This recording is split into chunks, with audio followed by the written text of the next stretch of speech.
It gives me great pleasure to introduce our honorary degree recipient, Trevor Robinson OBE, to whom we award an honorary fellowship.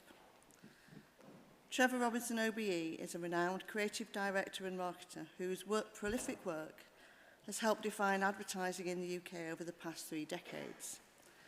Growing up, he wasn't aware of creative opportunities or his potential to make it in the industry. An experience that fueled his not-for-profit work for social change later in his career. Impressively, Trevor paved his own path into the creative industries, starting with a foundation course in advertising and marketing at Chelsea College of Art, which spanned fine arts, fashion, illustration and graphic design. Trevor attests to the hardship he experienced at the college, pertaining to rigid teaching methods and not feeling welcome amongst his peers. At the same time, he also recognises how that challenging environment solidified his sense of determination and ability to accept rejection, both very relevant in his field. Equally importantly, his student experience also taught him how to monetize his creativity. Upon his graduation, Trevor joined creative agency HHCL and Partners. There, he created the award-winning You've Been Tangoed campaign, one of the most popular UK ads of all time, as well as directed TV commercials. In 1995, he founded his own advertising agency, Quiet Storm, the first and only joint creative agency and production company in the UK, whose client roster included MTV and Viva.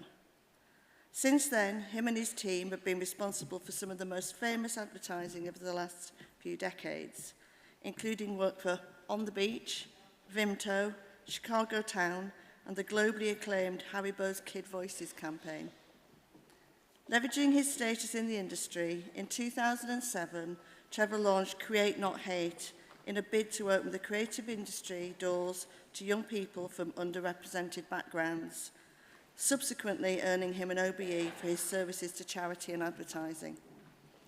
Today, Trevor is a regular main stage speaker at Cannes Lions International Festival of Creativity, the world's most prestigious advertising awards. I'm delighted to ask the Chancellor to confer the Honorary Fellowship of the University of the Arts London on Trevor Robinson OBE.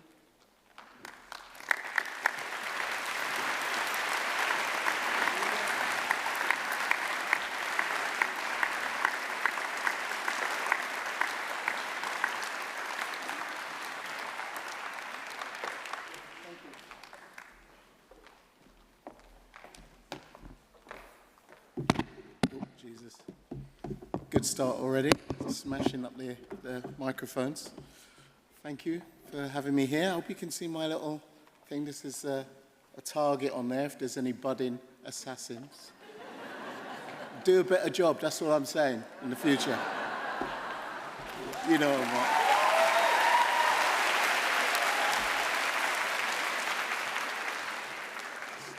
All right, I know you're all super hot, because I was feeling really hot there, clapping away through all amazing people. I'm really honoured to be here, especially because when I went to Chelsea, it was brilliant. I think it was my most favourite time on a course. But I went to Hounslow next, and that's what we was alluding to. And I got very restless there, and I'm really not, you know, the best student, because I could never stay in one place. And I felt I also really wanted to see how good I was compared to the rest of the UK. And in UK, I meant the other colleges in London. So I used to sneak into other colleges and sit in their lessons. And this is years before all the technology and the security that they have now. But I used to sit there and I used to do whatever the teachers were teaching about. But what happened was my end of year exhibition was a bit all over the place. So I didn't receive a certificate by the end of the year. So this is a great honor for me to be here and get some piece of paper like you guys. I can do the strut later on. I guess what I wanted to say was not just to bang on about my career, because I can't really beat what was talked about me already, but try and give you some advice, I guess. When I first started in advertising, it was like a dream come true when I eventually got in. Because I remember way back when I was at school, and I said I wanted to do something creative like you guys. It's the only thing that would make me jump out of bed in the morning. The only thing that would make me get excited was the creative stuff. I used to draw all over my books. I used to make comics. I used to design fashion. I used to do anything that was creative got me excited. And I realized very quickly, I asked the teacher at school, I was about 13, can you give me some advice? I was showing her all my sketchbooks and that, and she didn't really know. She just said, have you thought about a job on London Transport? You could be a driver or something like that. And of course, this little black kid that she, what do you know about? She didn't know, and I didn't really know. So, but I think it kind of was one of those things that I realized that has stuck me in great stead, because I used that initial rebuttal, that dismissive kind of, you'll never amount to anything, for me. So every rejection I got after that point, I always used that I'll show you thing. She probably wouldn't even recognize or remember me at all, but I used her and her lack of ambition for me. So when I eventually got into advertising, after many, many years of watching my coin jar go down, and me and my creative partner knocking on doors, showing people our work, and being rejected on a daily basis, and to the point where, my girlfriend at the time was like saying, think about another career, you never get into advertising. But I was already bitten by the bug of creativity, and I thought if I get in, we can do something. And I remember seeing this guy called Graham Fink in a very posh advertising agency. We went up there to get his advice and hopefully get a placement. And when we went in there, he kind of looked at our portfolio and he was kind of groaning. And he had these dark sunglasses. I remember he looked really hungover anyway. And he had a long coat and he looked very cool, very good looking guy.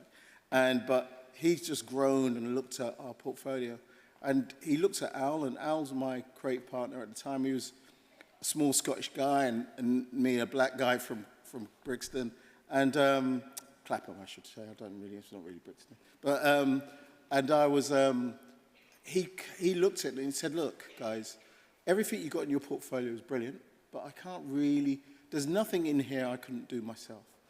And he sort of like said, look, stop doing ads for the advertising industry, which we were. We just wanted to get a job. So we thought, we'll do ads that everybody loves and kind of ads that we see on the TV and posters. And he says, do ads that make you laugh. Do ads that make you think. And I think it was that moment we changed our portfolio. And it was about 2 months later, we actually got a job, because we put the most craziest stuff in our portfolio that made us laugh and that made us this kind of, I wish I did that. And I wish that I can see people out there seeing that and being envious of that. So, which brings me to another point that I always use, is the green envy button. I always I remember the first time I remember seeing the Guinness ads that came on TV. This is a long time ago for you guys, but for me it feels like a visceral punch in the gut still, because I was full of envy. And I looked at the ads with the horses and the music and all of the drumming and all the whole thing. And I knew right then and there, I'll never beat that. I'll never do something as good as that. But it always inspired me to try and do my own version to that. And pretty soon we did the tango commercials with slaps. Again, you guys won't even know this, but it was the Orange Man slap one that had people talking about it outside of the industry. And that's one of the things that I was really keen on achieving. And I just would like to also say, remember the teachers that you've had here, because I'm a bit annoyed that I never really thanked them, and I never really thanked them at the time. And one of the teachers was Brenda Blythe.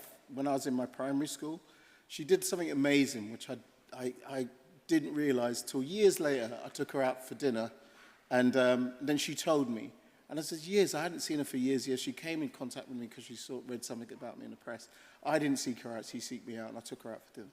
And she told me, when I left to go to the secondary school, I went to a very rough school where my brothers were at, but it was fairly rough, kind of, was always on the news for trouble and stuff like that. And she approached them 2 years later, I think it was, and said to the teachers, keep an eye on this guy. He's a very talented guy. And I can't remember all the things she said, but she bigged me up to this. And I remember a real change in the attitude of the teachers at that school. And this school, the teachers just were caning happy. Just, you know, if you were wearing a hat, they'd give you a cane. And their attitude changed completely towards me. And I never knew why until she told me that. And I was really annoyed that I didn't know this before.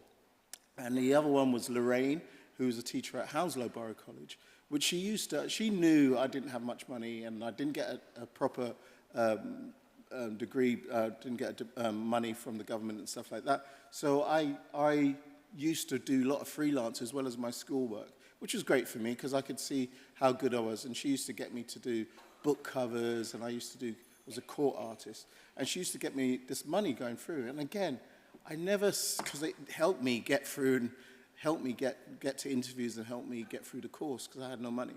And so I really wanted to say thank you to both of those two. Just to wrap things up, what else am I going to do to wrap it up now? Do a little dance for you.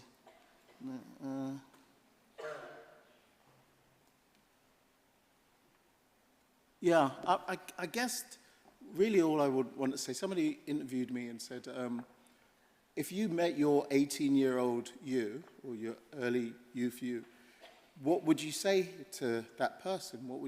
What advice would you give them? And I looked, and I thought about it, and I was really stumped to what I would say, because I realized the younger me had so much energy and so much kind of courage, and the knockbacks he took, I don't think I could take this day. I don't think I would have that enthusiasm to take all those bullets. And I would say really respect the energy that you got now. I know it's going to feel daunting going forward in the future. It's a big wide world out there, and you don't know how you're going to do. But also look at the energy that you got right now that's got you to this stage that can take you forward. And trust in that. And really try and be unbreakable when you're going for it, because you've deserved to get this, and I'm really proud of you all. But going forward as well, just keep remembering you now. Thank you.